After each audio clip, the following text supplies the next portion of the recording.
Welcome to your deep dive. And this one is really sending shockwaves. Yeah. We're diving into the serious allegations against Sean Diddy Combs. You guys have sent over some recent articles detailing multiple lawsuits. We're here to help make sense of it all. Now, I have to say, before we even get started, it's important to remember that everything we're discussing today, it all revolves around accusations. Right. Combs has denied any wrongdoing. Absolutely. Vital to keep that in mind. Okay, so one of the newest lawsuits, and this is a tough one, accuses Combs of assaulting a minor, Yeah. a 16-year-old boy, back in 1998, at a party in the Hamptons.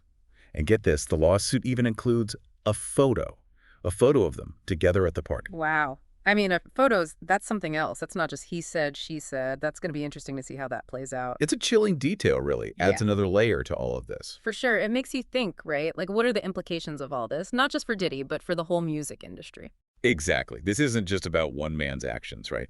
This could set a precedent for how these kinds of allegations, historical allegations, are handled in the future. Exactly. We might see a wave of similar cases. And that brings us to another piece of this lawyer, Tony Busby. He seems to be, like, making it his mission to take on these high-profile cases, especially in the entertainment industry. It's interesting, right? Busby, I mean, he's known for, well, he's not afraid of a fight. Remember those women who sued Deshaun Watson? Oh, yeah. That was huge. Yeah.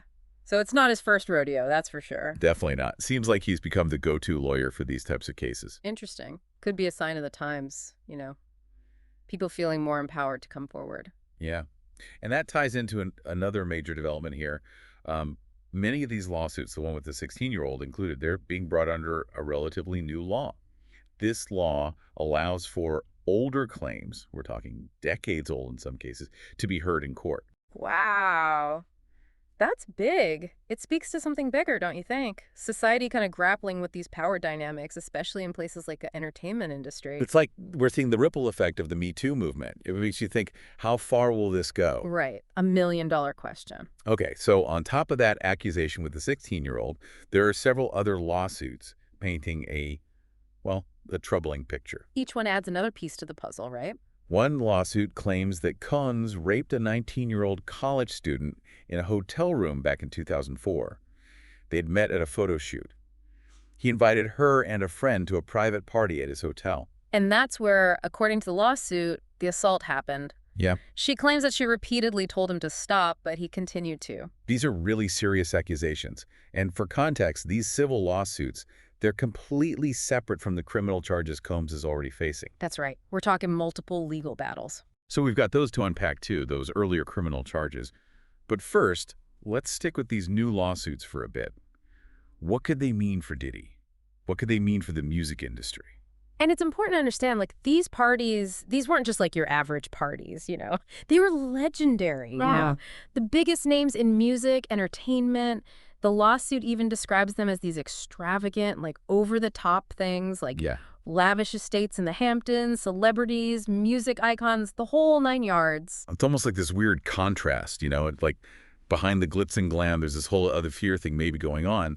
And that seems to be a recurring thing in these lawsuits, right? This difference between Diddy's public persona and these alleged private actions. Exactly. It makes you question the whole image, right? Yeah. The celebrity, the power, all of it. Definitely makes you think twice. Okay, so another detail from these lawsuits that really stood out was the accusation that Combs would pressure these young women into having sex with him and his entourage, sometimes even resorting to threats, Yeah, that's a whole other level of disturbing. Points to a pattern, potentially, right?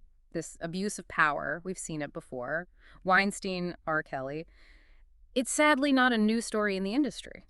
It's true, and it's really disheartening, It makes you wonder, will things ever really change? That's the hope, right? But it takes time, and it takes a lot of things to change a whole system. Right. Okay, so let's get back to those criminal charges we mentioned earlier. Those are separate from these civil lawsuits, which is, it just adds another layer to everything. Absolutely. Different ballgame. Civil versus criminal.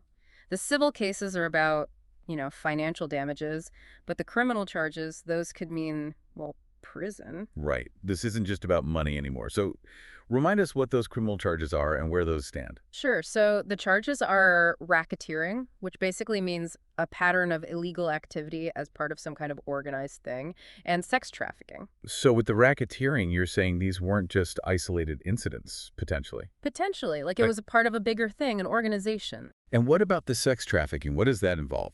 Well, the details on that are still kind of murky, but sex trafficking, it's a broad term. It covers a lot of ground. Basically, it means forcing or coercing someone into commercial sex acts. So taken together, these are very serious charges, right? Like Yeah. this points to a potential pattern going back years. It does, but it's important to remember those charges are still pending. Innocent until proven guilty. That's crucial. Right, of course. We have to let the legal process play out. But, I mean, all of this, it makes you wonder, what will this mean for his career, for his legacy, Yeah. even if he is found innocent? No doubt. Just the fact that these allegations are out there, it's going to leave a mark. That's how it goes these days. It really makes you think about the music industry as a whole, doesn't it? Like, will this be a turning point? Will we finally see some real accountability for this kind of behavior? $1 million question again. Right. There. I guess we'll have to wait and see. So where do things go from here? What happens next? Well, legally speaking, we know the criminal trial, that's not until 2025. So we've got some time there. Yeah. But in the meantime, we've got these civil lawsuits, right? Those are going to keep moving. Could be settlements, could be dismissals, could even go to trial. Who knows? Lots of possibilities. And we have to say it again, Combs is maintaining his innocence through all of this, right? Yeah. His lawyers say these are baseless accusations. Yeah. That he's never assaulted anyone. Right. And that is important. We can't forget that. We have to let the legal process do its thing. Absolutely. Due process for everyone. But, I mean, let's be real. The sheer number of accusations, how serious they are, it's going to have an impact, regardless of what happens in court. Oh, for sure. Public opinion, it's a powerful thing. Hard to escape that. This whole thing, it really makes you think, doesn't it? Yeah. About power, about accountability, about the lasting impact of these kinds of allegations. It's a tough conversation, but an important one. Absolutely. And these deep dives, these conversations, they're a start.